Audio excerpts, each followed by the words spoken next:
ہماری ویڈیوز دیکھنے کے لیے ہمارے چینل صراط جنت کو سبسکرائب کریں۔ سورہ محمد کا تعارف۔ سورہ محمد مدینہ منورہ میں نازل ہوئی۔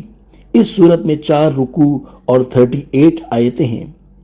اس سورت کی دوسری آیت میں نبی کریم صلی اللہ تعالی علیہ وآلہ وسلم کا اسم گرامی محمد ذکر کیا گیا ہے۔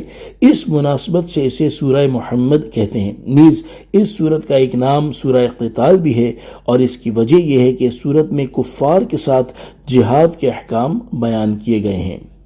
اس سورت کا مرکزی مضمون یہ ہے کہ اس میں کفار کے ساتھ جہاد کے احکام اور جہاد کرنے کا ثواب بیان کیا گیا ہے، اور اس سورت میں یہ چیزیں بیان کی گئی ہیں۔ نمبر 1، اس سورت کی ابتدا میں بیان کیا گیا کہ جو کافر دوسرے لوگوں کو اللہ تعالیٰ کے راستے سے روکتے ہیں، اللہ تعالیٰ نے ان کے اعمال برباد کر دیے، جبکہ وہ لوگ جو اللہ تعالیٰ کی وحدانیت، حضور اقدس صلی اللہ تعالیٰ علیہ وآلہ وسلم کی رسالت پر ایمان لائے اور انہوں نے اچھے کام کیے، اور نبی کریم صلی اللہ تعالیٰ علیہ وآلہ وسلم پر نازل ہونے والی کتاب قرآن مجید پر ایمان لائے، تو اللہ تعالیٰ نے ان کی برائیاں مٹا دیں، اور اس کی وجہ یہ ہے کہ کافروں نے باطل کی پیروی کی اور مسلمانوں نے حق کی پیروی کی۔